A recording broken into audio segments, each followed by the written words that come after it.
வாழ்க்கையில் நடப்பவை எல்லாம் நன்மைக்கே என்று அதை கடந்து செல்ல வேண்டும்.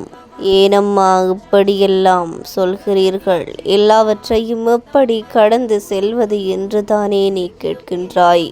ஒவ்வொருத்தருக்கும் ஒவ்வொரு திருப்பம் இருக்கிறது. வாழ்க்கை என்பது வாழ்வதற்காகத்தான் என்று நான் அடிக்கடி சொல்கின்றேன் அல்லவா? நாம் வாழ்க்கையில் கற்றுக்கொண்டதுதான் வாழ்க்கை பாடங்கள் இல்லை. வாழும் வரைக்கும் அதை கற்றுக்கொண்டேதான் இருக்க வேண்டும். எதுவும் இங்கு முடிவல்ல, எல்லாம் தொடக்கத்திலிருந்து தான் ஆரம்பிக்கின்றது. நிரந்தரமில்லாத இந்த உலகில் முடிவு என்பது கிடையாது அல்லவா? ஒரே வாழ்க்கையில் சூழ்நிலைகள் மாறிக்கொண்டே இருக்கிறது. பக்கத்தில் வருவது போன்று இருந்தாலும் அது விலகிச் செல்கின்றது என நீ எண்ணுகிறாய்.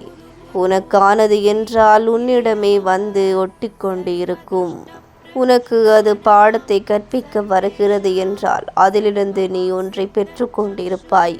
உன் மனம் எத்தனையோ விடயங்களை யோசிக்கின்றது, எத்தனையோ கேள்விகளை கேட்கின்றது. பதில் அது உன்னிடம்தான் இருக்கிறது என்பதை மட்டும் உணரவில்லை. ஒரு நாள் வாழ்க்கை மாறும் என்ற மனதுதான் ஏன் இப்படி நடக்கிறது என்று கூறுகிறது அல்லவா? எல்லாவற்றிற்கும் பொறுப்பு நமது மனம்தான். நல்லதாக எதை நினைக்கின்றாயோ அது நல்லதாகவே நடந்துவிடும். இல்லை, அது தீயதாகத்தான் இருக்கிறது என்று உன் மனது குழம்பிக் கொண்டால் அது தீயதாகத்தான் உனக்கு தோன்றும். ஒரு மரத்தின் இலைகள் விழப்போகிறது என்று உன் மனது நினைத்தால்தான் அது விழுகிறது.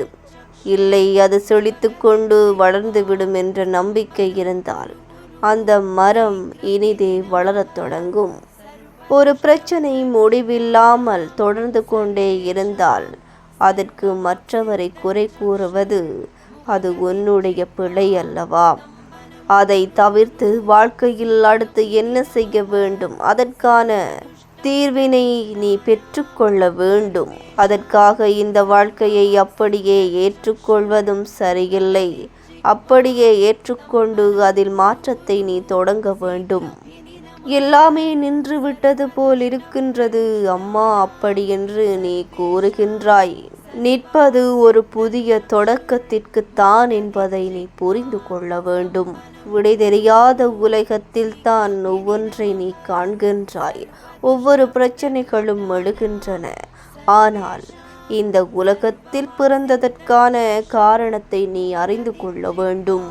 நல்லதோ கெட்டதோ எதுவாயினும் நீ அதை கடந்து உன் வாழ்க்கையில் வெற்றி என்னும் கோப்பையை பெற்றுக்கொள்ள வேண்டும். அதன் பிறகு பார் உன் வாழ்க்கை எப்படி இருக்கின்றது என்று. வீணாக்காதே. உன்னுடைய நேரங்களை காலங்களை வீணாக கடத்தி செல்லாதே. வீணடித்த வாழ்க்கையை பிறகு நீ பார்த்தால் ஐயோ வீணடித்து விட்டேனே என்று கலங்குவதில் பயனில்லை அல்லவா? சிறிய முயற்சியாயினும் இப்பொழுதே தொடங்கிவிடு. அது நாளை விருட்சமாக உனக்கு பலன் தர காத்து கொண்டிருக்கும். உனக்கு மட்டும்தான் இந்த உலகத்தில் பிரச்சனை என்று ஒருபோதும் எண்ணாதே. உன்னை விட மோசமான பிரச்சனைகளை கடந்து கொண்டு சிலர் வாழ்கின்றார்கள். அதை நீ புரிந்து கொள்ள வேண்டும். சரியான முடிவு நீ கோபத்திலோ குழப்பத்திலோ இருக்கும்போது தோன்றாது. உன் மனதை ஒரு கட்டுப்பாட்டிற்குள் ஒரு அமைதியில் கொண்டு வந்துவிடு. அதன் பிறகு சரியான முடிவுகளை நீ எடுத்துப்பார். எல்லாம் வெற்றியை உனக்கு அள்ளித்தரும். காலையில் விழிப்பது அது உனக்கு சிறந்த ஒரு செயலாகும். என் வாழ்க்கைதான் எப்படி போகிறது, நான் இனி விழித்தும் என்ன பயன் என்று உறங்கிக் கொண்டு இருப்பது உன்னை நீயே ஏமாற்றிக் கொள்ளும் ஒரு செயலாகும். வேண்டாம் என் தங்கப் பிள்ளைகளே, போனது போகட்டும் என்று அதை விட்டுவிட்டு வருவதை ஏற்றுக்கொள். புதிய பாதைகள் எப்பொழுதும் காத்து கொண்டுதான் இருக்கின்றன.